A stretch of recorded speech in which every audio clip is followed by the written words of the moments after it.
Hi there, welcome to the archives. So today I wanted to revisit the Louis Theroux Manosphere documentary. I haven't finished watching it yet. I haven't revisited it since the first time I tried. I wanted to do this video first, actually, before I get into before I go back. So I'm going to try to watch it this week, but I haven't finished watching it. I will get to it. What I have been doing over here is sitting down and reflecting with all the different emotions that have been coming up for me as I process this. I caught myself. For me, my initial reactions shows how deep it is. I have a PhD in feminist and gender study. So I've been studying this for the last 20 years, over 20 years. My first year of university was, I think, 2003. And that was the first year I took a women's studies course, theology course, all of this, right? The social sciences and humanities. I still got God, right? I still went to humanizing these men. I still went to feeling, right? This is why I study emotions, because they're so powerful. As soon as I start feeling pity and guilt, now I feel bad for them. You can't even talk about like, oh, well, this is a result and the consequences of their actions, right? And so as I've been sitting with it, I was feeling some sort of like rage and disappointment with myself, because I think it's so pervasive, right? I saw a post on LinkedIn and it was along the lines of like, well, everybody else's analysis has been so lazy and this is the best analysis of all. And the analysis was like, oh, well, you, Miss Andreas, you women have been so hateful to these men that you're forgetting this analysis. And I'm like, to me, that is the laziest analysis. That didn't require you to stretch. It didn't require you to think outside the box. All it did was send you directly to defending, excusing, and feeling for the oppressor, right? My initial reaction was lazy. Oh, you feel sorry for them and they might be down low. Again, to be clear, the whole reason that also came up is because I was reading that book. And Beckett's character was exactly what I was seeing to me on the screen, right? And there is typically that down low thing. Again, I posted the why it's nasty to be a pick-me. Pick-me's typically are also down low, right? I'm looking at myself included. You're too much of a coward to live your authentic self. And so now you're forcing yourself to be something you're not. And it's interesting that the folks, as I've been paying attention, the folks I see defending it tend to be boy moms, women who love these types of men. So women who dated them, who married into them, and gay men. And I think that's because, I don't know why, but my assumption is they have sometimes been on the receiving end of the violence from straight women, right? A gay man knows what it's like to be oppressed by a straight woman, to be discriminated by a straight woman, to be made fun of, to be made feel small, right? And on top of that, I think sometimes gay men are on the receiving end of these types of men. They become their lovers. They are the ones that are loved behind the scenes, right? Again, I know what it's like to be loved privately, but not publicly. And so I think perhaps some of these sentiments from gay men of defending it is like, I know what it's like to have these men come to me about what their wives, their girlfriends are doing, right? Again, going back to Ian Williams's You've Changed, you see gluten get at that.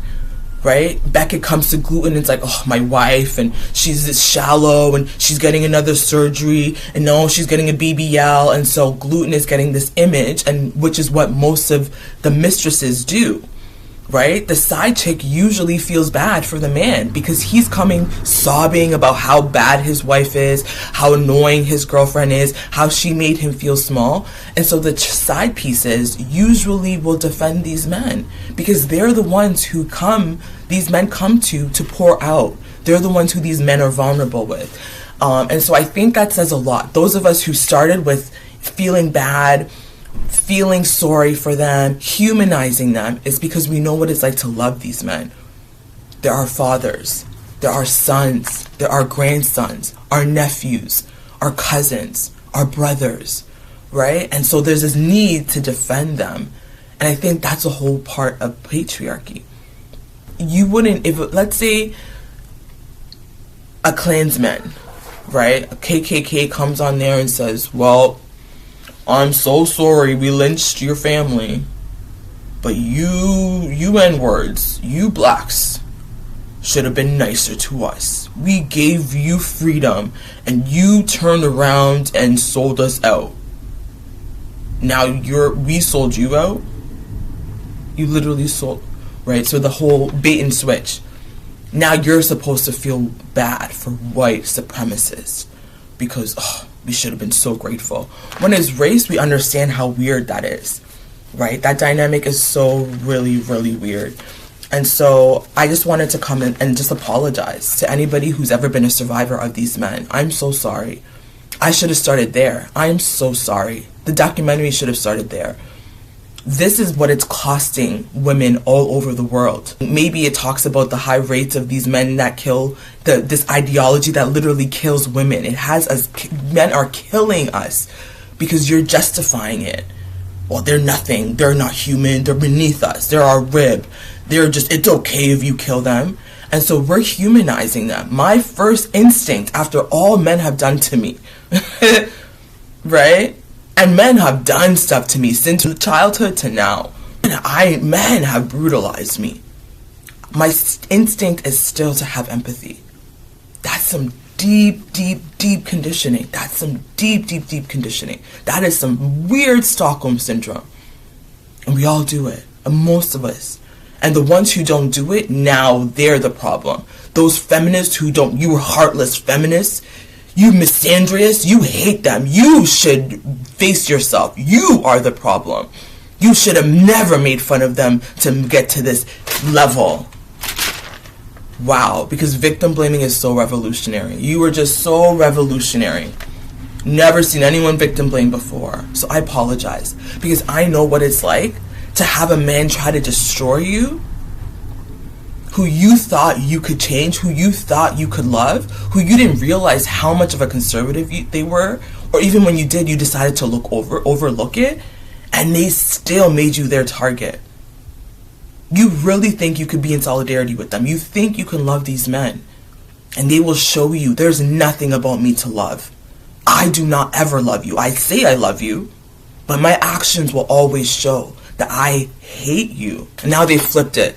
So now we need to feel bad about us being mean to them. And so that's all I wanted to say is I really wanted to apologize to any survivors who've ever survived these types of men, who repeatedly sit back and watch the entire world humanize them, when even when they kill us, we're still to blame. Even when they destroy our economic anything, we're still to blame. They cannot find any compassion or empathy for us, but we're to have and extend grace. Always extend grace. Always extend grace. Always forgive. Forgive. Forgive. They don't have to forgive you. They don't have to humanize you. They don't have to have empathy. Matter of fact, they think empathy's for pussies. So they're making fun of you and your fucking empathy, but you should have empathy for them. You should have compassion for them. Oh, look at her swearing again. See? Those radical feminists. Right? And so I just wanted us to consider that. I want to stick on this top of like compassion and empathy, right? You should have empathy, you should have compassion, especially for men. But I don't see you guys keeping that hard for the opposite.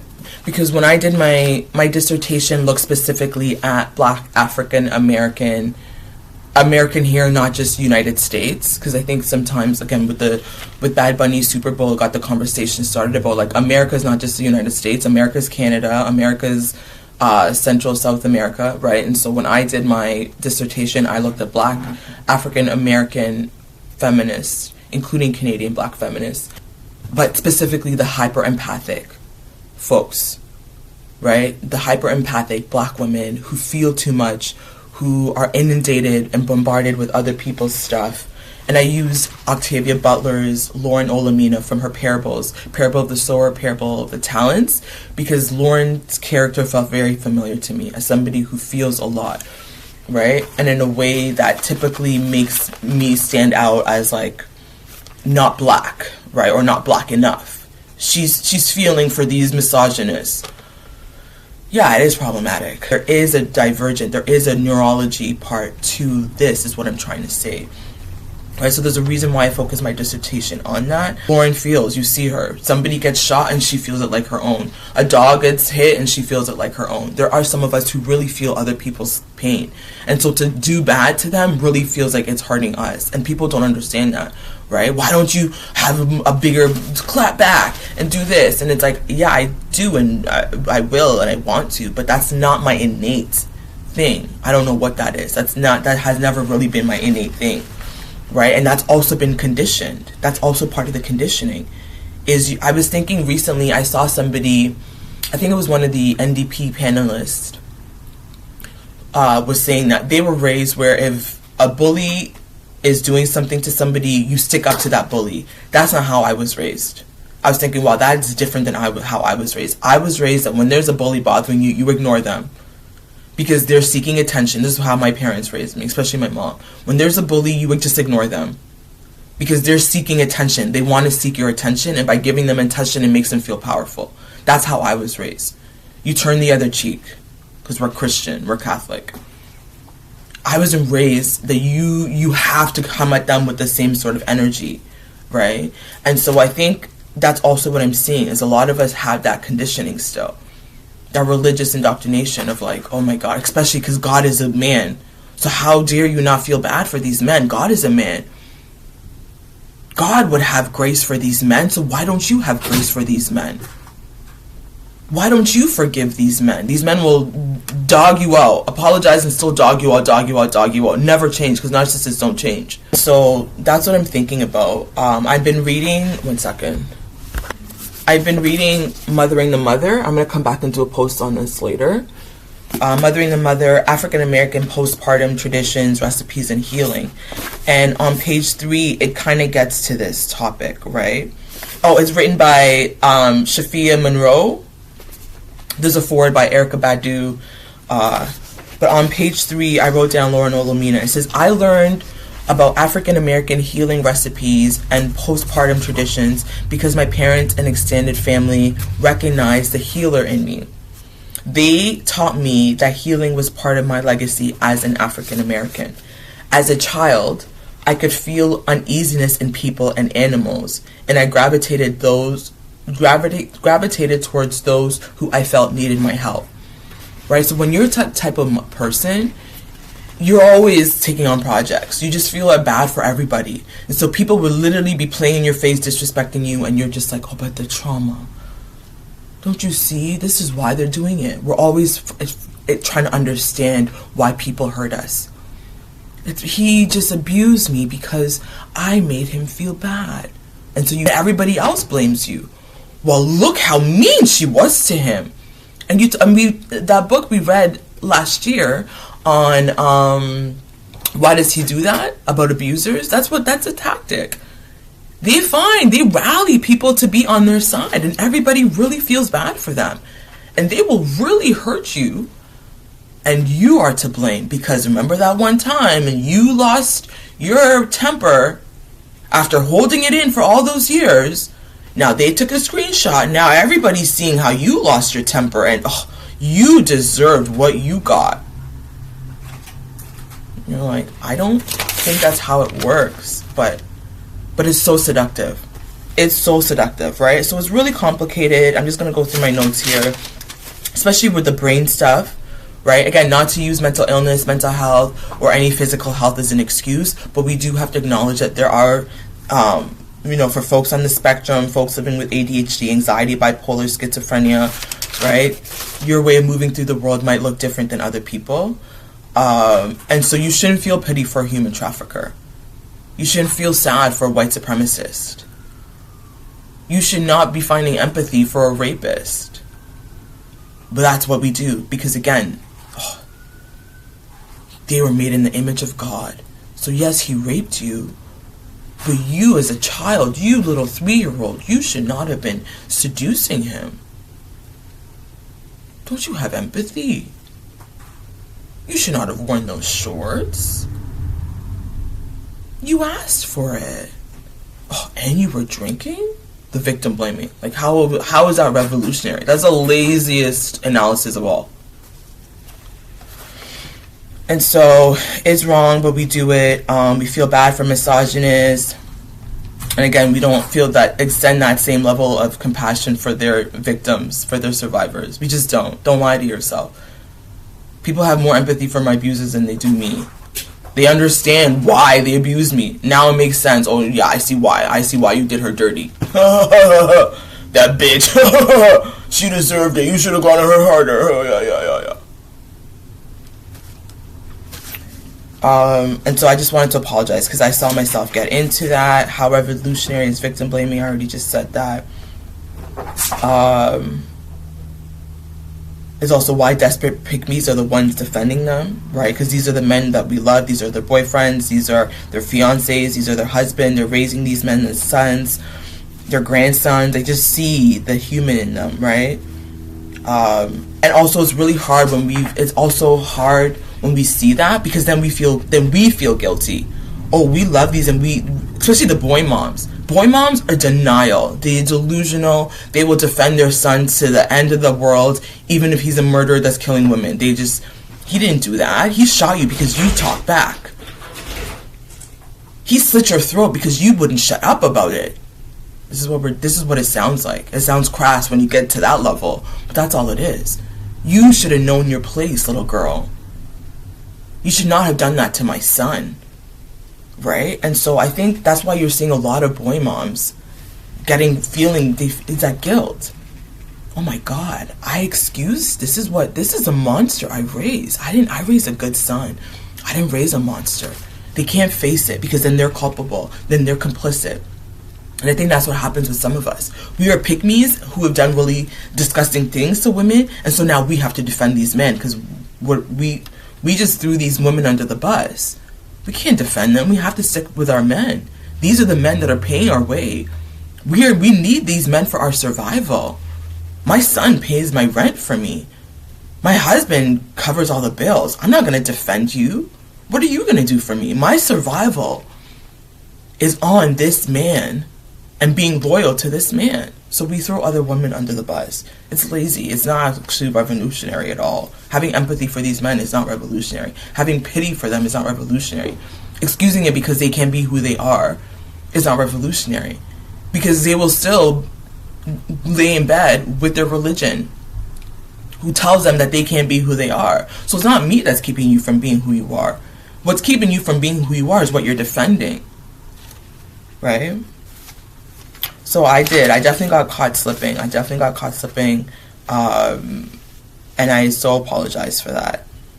Okay? All those feelings brought me to a lot of rage, and I needed poetry. So I was turning to Salt, Nayir Wahid, Salt, and Questions for Ada, Idioma Umembinyo. So I just want to quickly, before I leave, just see what poetry medicine we can have before. So I landed on page 149, 148. The first one is 149. I wanted to love a right poem. I wanted to write a love poem, but I was carrying too many news of deaths inside my blood. I wanted to write a love poem, but I came home too tired and too pained to remove all the sighs covering my bed. This is from Idioma Umebinyo. I wanted to write a love poem. The page is first generation. I might just read that. Here's to the security guards who maybe had a degree in another land. Here's to the manicurist who had to leave her family to come here, painting the nails, scrubbing the feet of strangers. Here's to the janitors who don't even understand English yet, work so hard despite it all. Here's to the fast food workers who work hard to see their family smile. Here's to the laundryman at the Marriott who told me about the sparkle in his eye, how he was an engineer in Peru. Here's to the bus driver, the Turkish Sufi who almost danced when I quoted Rumi. Here's to the harvesters who live in fear of being deported, for coming home to open the road for their future generations. Here's to the taxi driver from Nigeria, Ghana, Egypt, and India who gossip among themselves. Here's to them waking up at 4 a.m., calling home to hear the voices of their loved ones. Here's to their children, to the children who, despite it all, become artists, writers, teachers, doctors, lawyers, activists, and rebels. Here's to international money transfers for never forgetting home. Here's to their children who carry the heartbeats of their mother and even in sleep speak with pride about their fathers. Keep on. So again, this is from Questions of Ada by Ijeoma Umembinyo. And then before I go, I'll just pull one from Salt as well too. So I landed on 117. We are afraid, ashamed of Africa. Oof. Oof. The secret we never say, African American. We are afraid, ashamed of Africa. On the other side is African American 4. How beautiful that you can lay down a map with a straight finger, show me who you are. You say, show me who you are. I tell my soft thigh, tight finger, do not be afraid. I slow and lightly lay it on Africa, as if I do not belong to her. And then you ask me, where? So this is from Naira Wahid. I landed on page 117 and 116 on Africa. So I'm going to end it here. Again, I'm going to revisit the documentary this week, and maybe I'll share my thoughts. But as of right now, I still have not watched it. I've mostly been sitting with the survivors and the harm that's done. But that's all I want to share. Okay, so until next time, in solidarity.